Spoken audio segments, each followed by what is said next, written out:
Qué bueno que están con nosotros en una nueva entrega de EN Meridiano por EN Televisión, un compendio de las informaciones más importantes que han sido a nivel nacional e internacional hasta este momento. Yo soy Edmundo Ledesma, para mí es todo un placer compartir con ustedes la actualidad.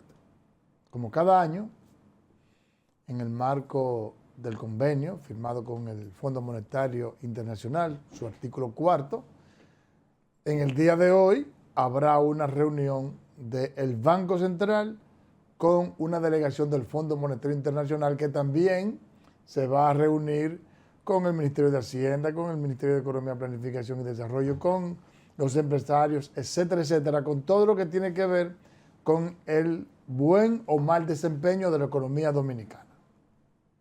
Ya uno puede augurar lo que el Fondo Monetario va a decir. Dirá que la economía dominicana va bien, creció un 5%, la que más creció de América Latina, y eso es cierto, tomando en consideración que el año pasado solo crecimos un 2.2%, lo que implica que hay una especie de rebote. Dirá que la economía dominicana tiene resiliencia, es cierto, salió bien parada de todo este terrible espacio que hemos transitado desde el 2020, con lo que implicó económicamente el COVID-19, luego la recesión internacional, luego la inflación internacional, luego lo que implicó la guerra de Rusia y Ucrania, donde los mercados y la economía ha estado en nivel de incertidumbre y, sin embargo, la economía dominicana ha tenido un crecimiento económico cercano a su potencial, que es un 5%. Pero, como de costumbre, hará una serie de advertencias. ¿Cuáles son esas advertencias? Que a pesar de que la política monetaria es efectiva, hay que flexibilizarla. Eso quiere decir dejar que la tasa de cambio se deslice, que ya de por sí se está incrementando. En una economía como la nuestra, eso es peligroso, porque en un país que tiene salarios bajitos, dejar que se incremente el tipo de cambio es dejar que se incremente la inflación. Dirá que hay que revisar las exenciones fiscales, dirá que hay que tratar de enfrentar el tema eléctrico, que en los últimos años ha desmejorado.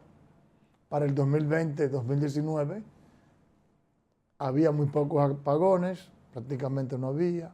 El déficit era de apenas 500 millones de dólares, ahora oscila por los 1.600 millones de dólares. Y, por supuesto, que hay que enfrentar el tema del déficit fiscal. De acuerdo al economista científico, investigador de la Pucamaima, Nelson Rodríguez, este año la deuda pública será de 400 mil millones de pesos, de los cuales 293.000 solo serán para el pago de los intereses y 33.000 millones de pesos para el pago que hay que pasarle al Banco Central para que enfrente el déficit cuasi fiscal. El gobierno dirá que con respecto al Producto Interno Bruto, eso está bien y es cierto, todavía es manejable, pero el problema es que hay que manejar la otra variable importante, que es con respecto a la presión tributaria al presupuesto nacional. Esa deuda externa, ese pago de los intereses de la deuda, que representan ya prácticamente un 4% del PIB, la misma cantidad que se le va a dar a educación, representan esos dos rubros el 50% de los ingresos ordinarios del gobierno. Lo que quiere decir que la posibilidad de hacer inversiones se está reduciendo a una posibilidad mínima, redundando con la palabra posibilidad. y eso pone en peligro la sostenibilidad del crecimiento económico. Todos los organismos internacionales, todos los economistas concluyen con que para que una economía de mediano crecimiento como la nuestra pueda seguir avanzando, tiene que tener una inversión pública en infraestructura, gasto de capital de al menos un 5%. En consecuencia, detrás de esos elogios y esas advertencias del Banco Central subyace la necesidad imperiosa que tiene la economía dominicana de que haya una reforma fiscal integral. Que siempre lo hace. Lo único es que es como que un médico te haga la advertencia de que tienes que beberte unos medicamentos, tienes que hacerte una operación y tú no la haces. Y él te dice, no, no te vas a morir. Ahora, la enfermedad lenta, pero sostenidamente va creciendo. Hasta que llegue el momento en que la operación que hay que hacerte es muy severa, calamitosa, o sencillamente te mueres porque ya no hay reversa por tú no haber hecho la operación a tiempo y en economía por no haber hecho los ajustes fiscales y económicos a tiempo. Entonces, el detalle está, el peligro está en que el gobierno hace alrededor de 3, 4, 5 meses, no retengo el tiempo, presentó una reforma fiscal que todo el mundo la rechazó, claro, porque no fue bien elaborada. Pero debió de dejar en agenda el tema, para que si quiere esa u otra que se discutiese en el marco del Consejo Económico y Social, que es el mecanismo constitucional que tiene el país para discutir ese tipo de decisiones trascendentales para la economía dominicana, debió de dejarla la discusión para que todos los sectores opinaran y se llegase a una reforma fiscal que de por sí está establecida constitucionalmente en la Estrategia Nacional de Desarrollo.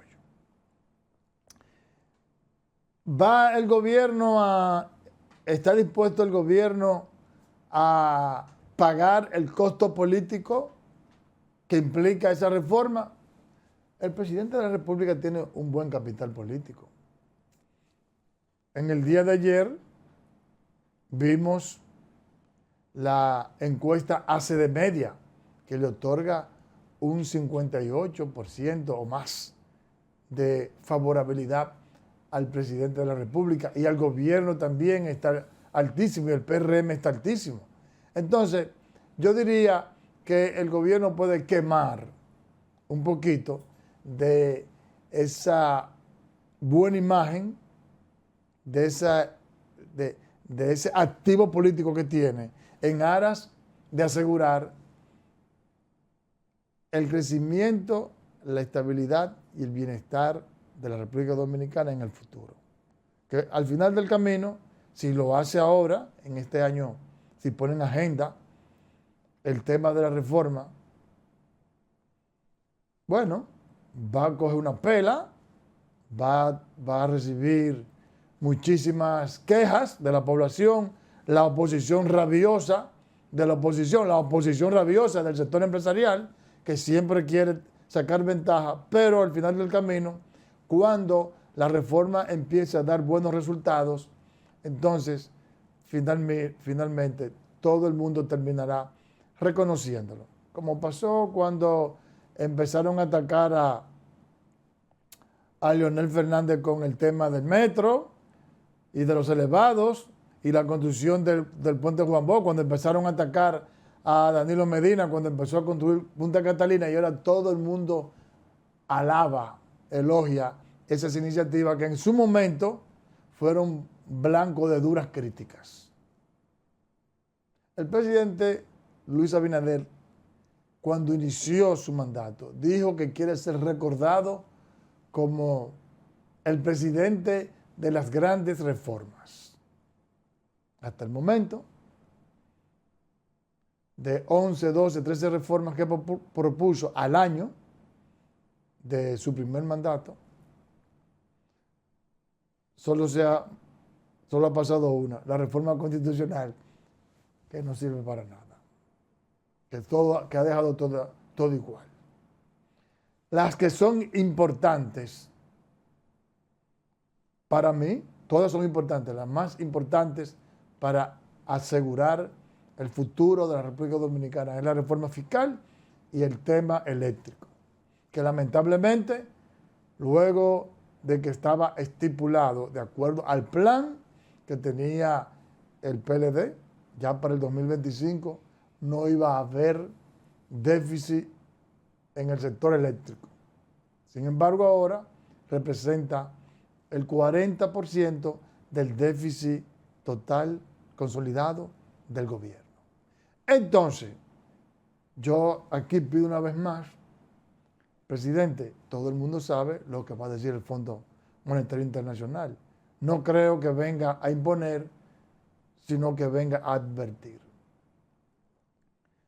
Haga esa reforma y usted verá que va a tener un año y medio de pela, de presiones, de crítica, pero cuando empiecen a dar resultados esperados, especialmente porque usted va a tener la posibilidad de tener los suficientes recursos para hacer la inversión inversiones de infraestructura, con lo cual va a potencializar el crecimiento de la economía. Porque si la economía dominicana no ha crecido en los últimos 5 años, mínimo un 5% cada año, es porque ha faltado el impulso fiscal que se manifiesta no a través del gasto corriente, sino a través del gasto de capital. Vamos a la pausa.